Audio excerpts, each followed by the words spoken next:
Helicopter দুর্ঘটনায় নিহত রাইসির উত্তরসূরি নির্ধারণে ইরানের প্রেসিডেন্ট নির্বাচনে শুক্রবার ভোটাধিকার প্রয়োগ করেন সাধারণ মানুষ। শনিবার ভোট গণনার শুরু থেকেই হাড্ডাহাড্ডি লড়াইয়ের খবর ফলাও করে প্রকাশ করে স্থানীয় সংবাদ মাধ্যমগুলো, যেখানে মূল লড়াই সর্বোচ্চ ধর্মীয় নেতা আয়াতুল্লাহ আলী খামেনির অনুগত সাইদ জালিলি এবং সংস্কারপন্থী মাসুদ পেজিকশিয়ানের।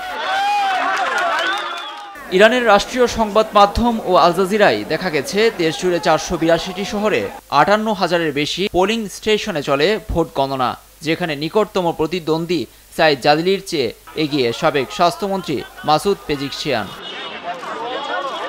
ইরানের স্বরাষ্ট্র মন্ত্রণালয় জানায়, নির্বাচনে 2,47,35,185 জন ভোটার ভোট দিয়েছেন। মাসুদ পেজিকশিয়ান পেয়েছেন 1,04,15,000 ভোট, যা 42.45%।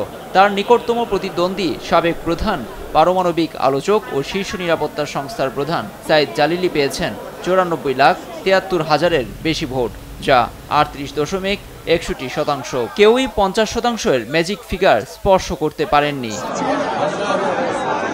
এবারের নির্বাচনে কোনো প্রার্থী জয়ের জন্য একক সংখ্যাগরিষ্ঠতা পাওয়ার সম্ভাবনা নেই বলে আগেই আভাস দিয়েছিল ইরানের সংবাদ মাধ্যমগুলো। বাস্তবেও তাই ঘটল।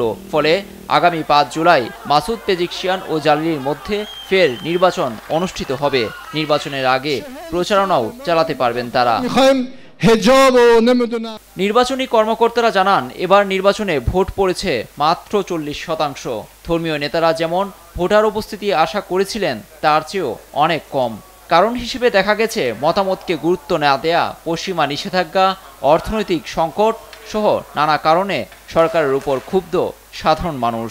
ইরানের তরুণ সমাজও পরিবর্তনে বিশ্বাসী। লুৎফর কবির, নিউজ ডেস্ক, দেশ টিভি।